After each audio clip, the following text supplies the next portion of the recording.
জানিয়ে দিব এই মুহূর্তে আমাদের হাতে এসেছে গুরুত্বপূর্ণ আপডেট সংবাদের শিরোনাম। শুরুতেই থাকছে ফেব্রুয়ারির 15 তারিখের মধ্যেই নির্বাচন, এটি আমাদের কমিটমেন্ট, বলছে প্রেস সচিব। আরও জানাবো, কোনো ফিলিস্তিন রাষ্ট্র হবে না এই জায়গা আমাদের, বলে মন্তব্য নেতানিয়াহুর। এদিকে ইসরায়েলি আগ্রাসন নিয়ে ইউরোপের নীরবতা, দায়িত্ব জ্ঞানহীনতা, বলছে আরাগসি। আরও জানাবো, জুলাই সনদ, ভিন্ন ভিন্ন পদ্ধতির কথা বলছে বিএনপি, জামাত ও এনসিপি।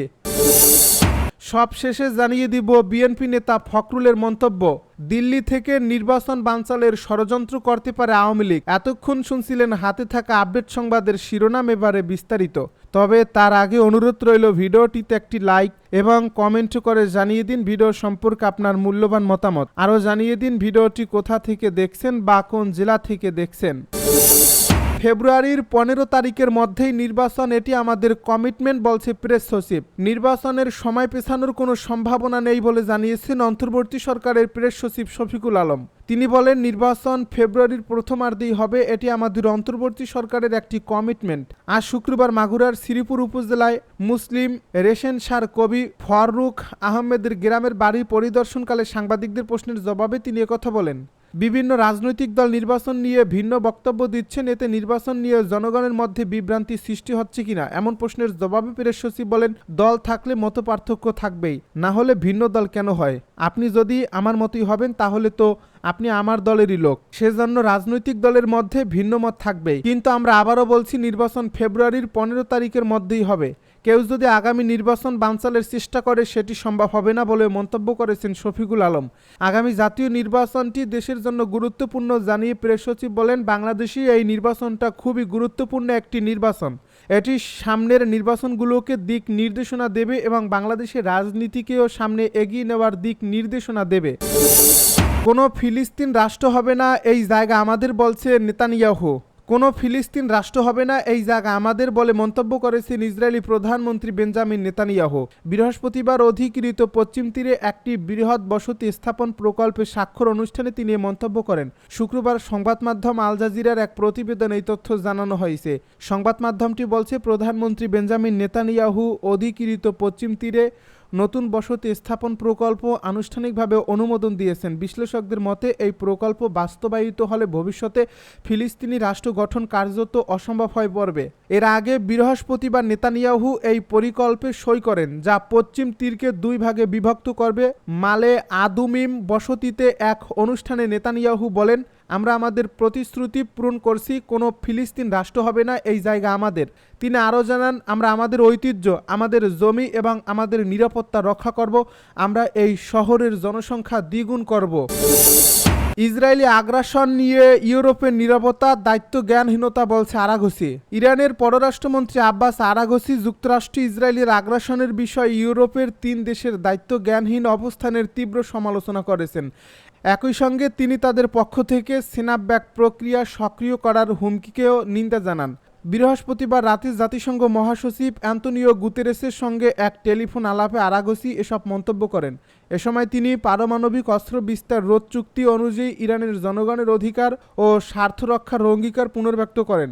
আরাগসি ইরানের শান্তিপূর্ণ পারমাণবিক স্থাপনায় সাম্প্রতিক অবৈধ হামলার ঘটনায় জাতিসংঘ ও সদস্য রাষ্ট্রগুলোকে সুস্পষ্ট অবস্থান নেওয়ার আহ্বান জানান। তিনি বলেন, আন্তর্জাতিক সংস্থাগুলোর সঙ্গে ইরানের গঠনমূলক আলোচনায় পারমাণবিক সক্ষমতার বিরুদ্ধে চালানো আগ্রাসনের মুখে দেশটির প্রতিরক্ষামূলক বাধ্যবাধকতা পূরণে জরুরি। আরাগসি জোর দিয়ে বলেন, ইউরোপীয় দেশগুলো ও জাতিসংঘ নিরাপত্তা পরিষদের সদস্যদের উচিত এই কূটনৈতিক অগ্রগতিকে স্বীকৃতি দেওয়া এবং সমর্থন জানানো। টেলিফোন আলাপে তিনি অধিকৃত ফিলিস্তিনের চলমান মানবিক বিপর্যয়ের কথা উল্লেখ করেন। ইসরায়েল কর্তৃপক্ষ সংঘটিত গণহত্যাকে তিনি গভীরভাবে উদ্বেগজনক বৈশ্বিক ইস্যু হিসেবে আখ্যা দেন এবং অবিলম্বে আগ্রাসন বন্ধে আন্তর্জাতিক সম্প্রদায়ের সম্মিলিত দায়িত্বের উপর জোর দেন। গাজার ট্র্যাজেডির সমাধানে জাতিসংঘ সহ বৈশ্বিক শক্তিগুলোকে কার্যকর ভূমিকা রাখতে আহ্বান জানান ইরানি পররাষ্ট্রমন্ত্রী। গাজার ট্র্যাজেডির সমাধানে জাতিসংঘ সহ বৈশ্বিক শক্তিগুলোকে কার্যকর ভূমিকা রাখতে আহ্বান জানান ইরানি পররাষ্ট্রমন্ত্রী। একই সঙ্গে কাতারের বিরুদ্ধে ইসরায়েলের সাম্প্রতিক হামলাকে সন্ত্রাসী তৎপরতা বলে নিন্দা করেন তিনি। জুলাই সনদ ভিন্ন ভিন্ন পদ্ধতির কথা বলছে বিএনপি, জামায়াত ও এনসিপি। জুলাই জাতীয় সনদের সংবিধান সংশ্লিষ্ট সংস্কার প্রস্তাব বাস্তবায়নের উপায় নিয়ে জাতীয় ঐকমত্য কমিশনের সঙ্গে রাজনৈতিক দলগুলোর দিনব্যাপী বৈঠকে কোনো সমঝোতা হয়নি। বৃহস্পতিবার ফরেন সার্ভিস একাডেমির দেওয়াল হলে আয়োজিত এই বৈঠকে অংশ নেয় 30টি রাজনৈতিক দল। সকাল 11:30 থেকে শুরু হয়। মধ্যাহ্নভোজ বিরতির পর সন্ধ্যা পর্যন্ত আলোচনা চলে। তবে বিএনপি, জামায়াত ইসলামী ও জাতীয় নাগরিক পার্টি নিজেদের অবস্থানে অনড় থাকে। সংবিধান সম্পর্কিত প্রস্তাব বাস্তবায়নে বিএনপি মনে করে আগামী জাতীয় সংসদ ছাড়া কোনো সাংবিধানিক পথ নেই। অন্যদিকে জামায়াত ইসলামী বলছে রাষ্ট্রপতির বিশেষ আদেশ বা গণভোটের মাধ্যমে নির্বাচনের আগেই এটি কার্যকর করতে হবে। এনসিপি দাবি করছে গণপরিষদ গঠন করে নতুন সংবিধান প্রণয়নের মাধ্যমেই টেকসই বাস্তবায়ন সম্ভব। আলোচনায় জামায়াতের সহকারী সেক্রেটারি জেনারেল হামিদুর রহমান আজাদ বলেন, বিশেষ সাংবিধানিক আদেশ বা গণভোট ছাড়া এ সংস্কারের আইনি ভিত্তি দাঁড়াবে না, এতে বিপ্লব ব্যর্থ হবে। অন্যদিকে এনসিপির সদস্য সচিব আক্তার হোসেন জানান, পুরনো সংবিধানের ঘষা মাজায় কাজ হবে না, নতুন সংবিধানই একমাত্র পথ। বিএনপির স্থায়ী কমিটির সদস্য সালাউদ্দিন আহমেদ বলেন, যুক্তি দিয়ে বলেন, দেশের সাংবিধানিক ধারাবাহিকতা বিদ্যমান। এই অবস্থায় বিশেষ আদেশ বা গণভোট সাংবিধানিকভাবে অগ্রহণযোগ্য।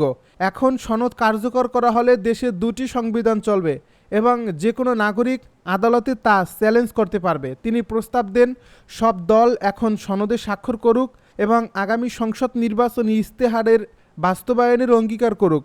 ঐকমত্য কমিশনের সহ সভাপতি অধ্যাপক আলী রিয়াজ বৈঠকে শেষে জানান, আলোচনা মুলতবি রাখা হয়েছে, আগামী রোববার আবার বৈঠক হবে।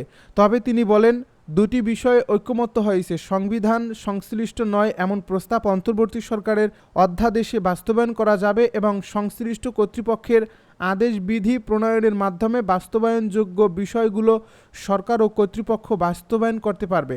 অধ্যাপক আলী রিয়াজ আরও জানান, সনদের চূড়ান্ত ভাষ্য রাজনৈতিক দলগুলোর কাছে পাঠানো হয়েছে। আগামী শনিবার বিকেল 5টার মধ্যে প্রতিটি দলকে 2 জন করে স্বাক্ষরকারীর নাম পাঠাতে অনুরোধ জানানো হয়েছে। বিএনপি নেতা মির্জা ফখরুলের মন্তব্য, দিল্লি থেকে নির্বাচন বানচালের ষড়যন্ত্র করতে পারে আওয়ামী লীগ। নির্বাচন বানচালে আওয়ামী লীগ দিল্লি থেকে ষড়যন্ত্র করতে পারে বলে মন্তব্য করেছেন বিএনপি মহাসচিব মির্জা ফখরুল ইসলাম আলমগীর। তিনি বলেছেন, জাতীয় নির্বাচন বানচালে দিল্লি থেকে ষড়যন্ত্র করতে পারে আওয়ামী লীগ, তবে জনগণ তা প্রতিহত করবে, তখন আওয়ামী লীগ নিশ্চিহ্ন হয়ে যাবে। একটি বেসরকারি টেলিভিশনকে দেওয়া এক সাক্ষাৎকারে এসব কথা বলেন বিএনপি নেতা ফখরুল। বিএনপি মহাসচিব বলেন, আওয়ামী লীগ জন্মের পর থেকেই সন্ত্রাসী কার্যক্রম করে আসছে। ভারতে বসে শেখ হাসিনা যেসব কথাবার্তা বলছে, যেসব কার্যকলাপ করছে, সেগুলো আওয়ামী লীগের জন্য চরম ক্ষতিকর হচ্ছে। শেখ হাসিনা যদি ক্ষমা চেয়ে বলতো, আমরা ভুল করেছি, কিছু ভালো লোককে সামনে এগিয়ে দিয়ে রাজনীতি করার চেষ্টা করতো, তাহলে ভালো হতো। দলটি নিজেরাই নিজেদের ক্ষতি করছে। 2 ছাত্র উপদেষ্টা প্রসঙ্গ টেনে বিএনপি নেতা ফখরুল বলেন, তাদের ব্যাপারে আমরা আগেই বলেছি, ডক্টর ইউনূসের দায়িত্ব হবে নিরপেক্ষতা বজায় রাখতে, তাদের সরিয়ে দেওয়া, তা না হলে প্রশ্ন উঠবেই। তিনি আরও বলেন, নির্বাচন হওয়া নিয়ে সবার সমর্থন করা উচিত, অন্যথায় এই জাতি চরম বিপদের সম্মুখীন হবে, যেটা কাটিয়ে ওঠা ওই জাতির জন্য সম্ভব হবে কিনা সন্দেহ আছে।